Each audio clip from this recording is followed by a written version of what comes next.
silted in the roots but still. But he told us where we stand, and Flash Gordon was there in silver underwear. Caught Reigns, the invisible man. Then something went wrong for Bay Ray and King Kong. They got caught in a cellular jam. Then at a deadly pace, it came from outer space, and this is how the message ran. Et salut les gourmands. Eh ben, le décor peut vous sembler étrange, on est assez loin du jardin forêt, et pourtant le concept de forêt gourmande s'invite le temps de 2 saisons au musée.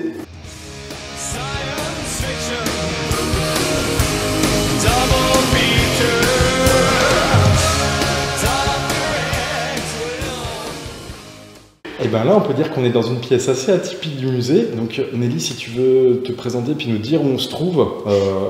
Oui, alors je suis Nelly Catrin et je suis la directrice du musée Chintreuil. Et là, nous sommes effectivement dans le cabinet de curiosité de ce petit musée qui ne paye pas de mine, mais qui en fait est super intéressant. Autour du peintre Chintreuil, donc qui est un peintre pré-impressionniste. Donc c'est vraiment le paysage au 19e siècle, avant le rouleau compresseur qu'ont été les impressionnistes. Et en fait, c'est vraiment cette génération qui cherche à peindre une nature poétique. C'est déjà l'impression qu'il a, lui, du paysage. Enfin, c'est un peintre que je trouve vraiment extraordinaire. Et donc, on a une belle collection de peintures de Chintreuil. Et entre Chintreuil et ce cabinet de curiosité, ça nous permet d'ouvrir complètement les thématiques du musée. Et d'avoir aussi cette vision, on va dire, complètement décloisonner des choses, de faire réunir des univers, d'être inclusif. Exactement.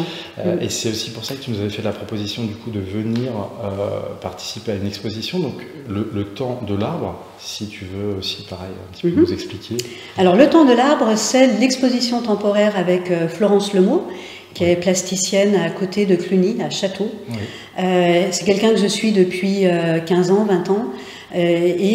Donc elle travaille vraiment sur le végétal, mais sans, j'allais dire, interprétation.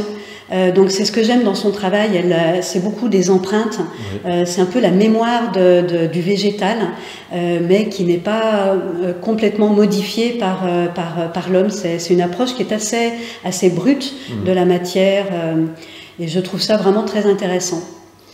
Et tu avais une envie particulière par rapport aussi du coup à la thématique de l'arbre, quelque chose, un sentiment, on va dire, aussi de peut-être un besoin plus large de.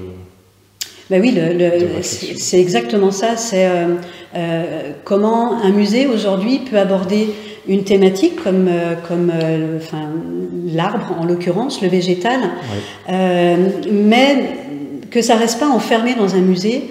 Et qu'on essaie d'avoir vraiment un rayonnement et une action. Ça, c'est l'idéal pour nous. Voilà. C'est aussi effectivement, dans la construction en tout cas, de ce qu'on propose dans l'exposition, on le verra tout à l'heure, à proposer différentes créations qui vont montrer un petit peu l'univers du jardin forêt, mais c'est aussi finalement d'inviter le public qui va venir ici et qui va découvrir un petit peu les arbres, tout l'univers végétal, toutes les possibilités aussi par rapport au paysage de l'Ortus qu'on va pouvoir créer. C'est aussi, pourquoi pas, de prendre des semences qui seront du coup disponibles à l'accueil, des semences d'arbres qui sont des arbres nourriciers, et de pouvoir directement aussi les semer chez soi. C'est l'idée en fait de vivre cette exposition, ce moment au musée, c'est aussi d'en faire quelque chose du coup dans le réel, chez soi en fait. Et puis rester, pour moi, ce qui était primordial, parce qu'on a beaucoup réfléchi sur l'événementiel autour de cette exposition.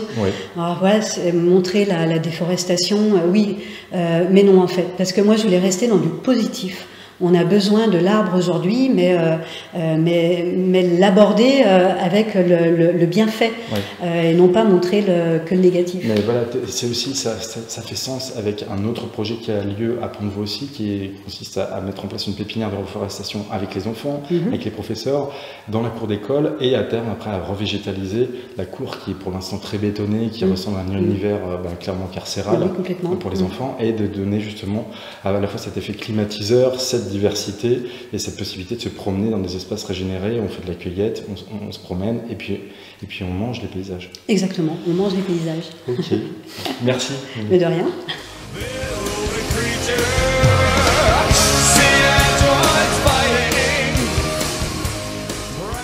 Et bien nous voici devant ce qu'on peut faire quand on sort un peu des cadres de la photographie qui représente uniquement, et là on est dans de la photographie qui évoque. Donc là c'est plutôt cette image. Ça c'est vraiment une photographie mais travaillée de façon à rendre des émotions plutôt qu'à restituer un paysage. Et ça, puis, c'est un fait dessin, ouais. Juste un dessin. Et puis on a essayé de faire là aussi, de brouiller un peu les pistes entre... Parce que là, on brouillait les pistes entre la représentation scientifique, la représentation graphique et la représentation artistique. Et puis là, on brouille les pistes dans l'art entre qu'est-ce qui est du dessin, qu'est-ce qui est de la peinture et qu'est-ce qui est de la photo. Donc ça, c'est une espèce de chimère entre le dessin, la peinture, la photo. C'est des superpositions, c'est des mélanges. Et selon les endroits où dans l'image, on est plus dans du dessin, on est plus dans de la photo.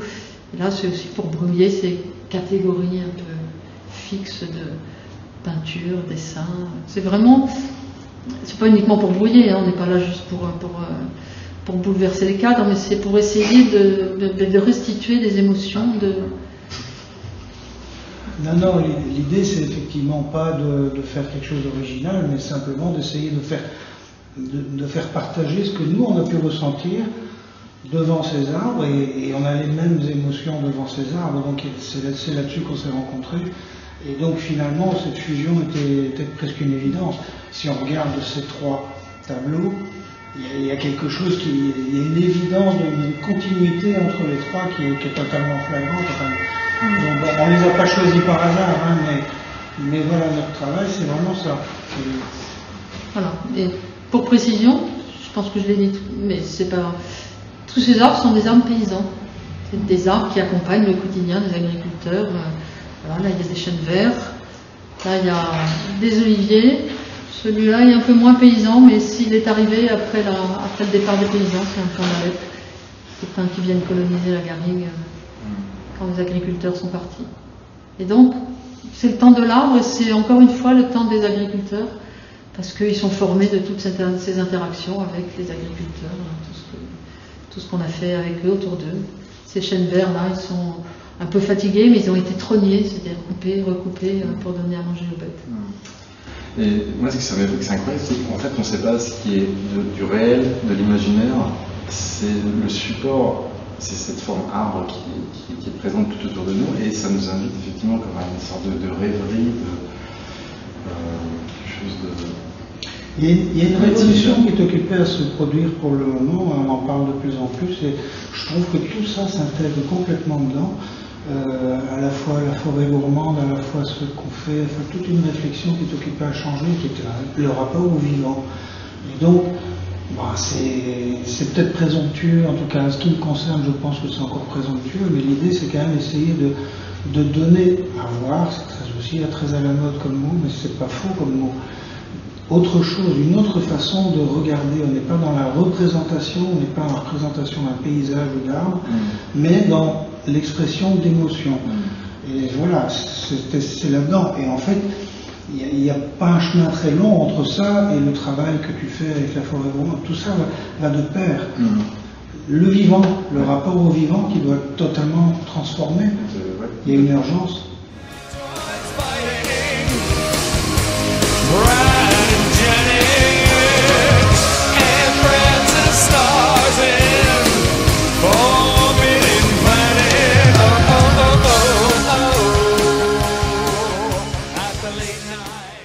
Du coup, la Nelly, on est devant une des œuvres maîtresses du peintre Chantreuil, qui a d'ailleurs été longuement exposé au musée d'Orsay, c'est ça, à Paris. Il est toujours à Orsay.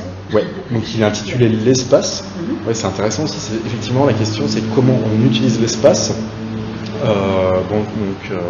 Là, ça dépeint une scène, on va dire, très agricole du 19e. Ouais, Geneviève aussi, je ne sais pas si tu as quelque chose à nous dire par rapport à ça, à nous partager. Oui, ça c'est des paysages qui ne me parlent pas trop. c'est trop ouvert, il n'y a pas assez d'arbres, il n'y a pas assez de relief, c'est un peu plat. Ouais. C'est un peu plat et on se perd un peu, on se dilue, j'aime mieux les paysages un peu plus fermés où les arbres sont plus présents. Et que tu as aussi du coup pu documenter, expertiser tout au long de ta carrière sur les modèles justement d'agroforêt sous les tropiques. Alors peut-être si tu veux... Oui, on peut aller les voir. Ah, on peut aller les voir. On est parti. Ça, effectivement, Geneviève, c'est un truc, je pense, qui nous parle beaucoup plus à l'un à l'autre.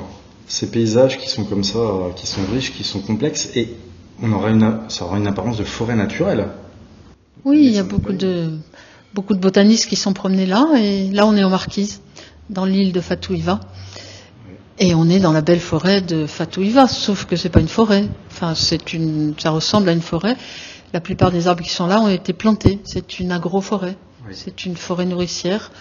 On peut reconnaître, il y a des manguiers, il y a des cocotiers, il y a des châtaignes de Tahiti, il y a des arbres à pin, là devant il y a des tarots. En gros, une grande partie de ce paysage est comestible et a été mise en place par les agriculteurs qui sont là. Et ce qui est extraordinaire, c'est que le reste aussi a poussé tout seul. On n'est pas dans un beau verger très maîtrisé. On est dans oui, c'est très beau ce terme, une agroforêt, c'est-à-dire une forêt, mais qui a été pensée par les agriculteurs. Et du coup, les calories alimentaires, elles vont provenir de paysages qui sont boisés. À l'inverse, dans une civilisation, les calories alimentaires proviennent plus généralement de paysages qui sont vides, qui sont en 2D. Et ça fait la jonction justement par rapport à la thématique de l'exposition. C'est vraiment le temps de l'arbre, c'est l'arbre, comment on interagit avec lui, qu'est-ce qu'on ressent. Ce sont des paysages qui sont habités. Là aussi, c'est pas simplement de la production qui est visée, j'imagine. Mais... Ce sont des paysages qui sont construits déjà sur le long terme. C'est-à-dire que la plupart des arbres qu'on voit là, ils n'ont pas été plantés par ce monsieur, ils ont été plantés par son père ou son grand-père. Donc le temps de l'arbre, c'est ça, c'est le temps de l'arbre. Et puis c'est un moment, une époque où les agriculteurs, ça existe encore sous les tropiques, les agriculteurs pensaient pas d'une année à l'autre et d'une culture à l'autre, ils pensaient d'une génération à l'autre. Ça, c'est quelque chose qu'on a un peu oublié. Avant, chez nous, on pensait aussi d'une génération à l'autre, pas forcément avec l'arbre, mais au moins avec les sols. Aujourd'hui, on ne pense plus qu'à ce que va être la prochaine année, où vont aller les primes de la PAC l'année prochaine pour qu'on sache quelle culture on va faire. Ce qu'on veut montrer par l'image, c'est aussi... l'image, c'est du 2D, on n'a pas déjà la dimension, puis tout ce qu'on peut ressentir dans une agroforêt, c'est-à-dire soit l'humidité, un peu de vent, les odeurs, la chaleur. Et ces approches sensibles de la forêt, de l'agroforêt, c'est vraiment important. Et moi, je les ai pas mal étudiés en tant que chercheur, en essayant de les restituer aussi en tant que chercheur à des chercheurs. Donc c'est très très dénaturé, désensibilisé, on va dire. Et ces approches sensibles, pour comprendre ça, il faut aussi la ressentir avec tous les sens, c'est-à-dire la peau, l'odorat, et puis évidemment la goûter avec tout ce qu'elle produit. Et puis des approches sensibles, on peut passer aussi à des choses qui vont plus parler à l'âme, donc avec des représentations plus artistiques de l'arbre, des arbres paysans et des forêts paysannes. Et c'est aussi ce qu'on essaye de faire avec Philippe Deltour, et qu'on va essayer de mettre en place au musée. Ouais. On y va ? Donc, en bas, on était dans la comparaison, il y avait une photo, un dessin, une photo fusion. Ici, on est dans une peinture. Là, c'est que peinture. Geneviève n'est pas intervenue dedans. Mais par contre, la peinture part de photos de Geneviève. Donc, on est quand même toujours en symbiose. Et donc, on parlait de cet autre rapport à l'émotionnel, au fait du vivant, d'essayer de parler du vivant autrement. Donc, c'est une tentative, c'est un chemin, on n'y est pas du tout. Enfin, moi j'estime de ne jamais y être, et j'y arriverai peut-être pas, j'en sais rien. Mais il y a un autre rapport, c'est pas juste montrer, là c'est des oliviers en Corse, il ne s'agit pas juste de montrer des oliviers en Corse, il s'agit aussi d'entrer dedans. La peinture elle est grande, on plonge dedans. Et en plus ici il y a une mise en scène que je trouve particulièrement intéressante, qui est de remettre du végétal devant la peinture. Donc il se passe des choses assez intéressantes, parce que il y a des trucs de matière qui existent dans la peinture, et puis avec l'éclairage, il y a là des ombres qui viennent tout à fait enrichir en plus. Donc on est vraiment dans une dimension supplémentaire. Voilà, bon, je pense encore une fois, on s'éloigne de la forêt gourmande en tant que telle, quoi qu'elle est là, hein, mais tout ça est lié, tout ça fait partie d'une même façon de repenser le monde, et voilà, on s'inscrit là-dedans.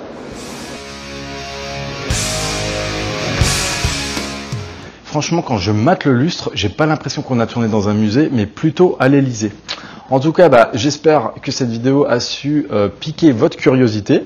Et puis, c'était aussi la proposition pour démontrer en fait que le jardin forest, c'est pas simplement enfermé dans l'idée d'une nouvelle production alimentaire. Ça va bien au-delà de ça en fait. Finalement, c'est une proposition, une invitation aussi pour s'en emparer d'une manière artistique, philosophique, intellectuelle, sensitive. Et bon, voilà, cette vidéo touche à sa fin. N'hésitez pas donc à liker, à mettre des commentaires. Et puis moi, d'ici là, je vais aller franchement bien m'amuser, puisque Nelly m'a prêté les clés du musée et je vais pouvoir passer de pièce en pièce. Et franchement, je pense que je vais bien me régaler. Merci à vous et à bientôt. Ciao!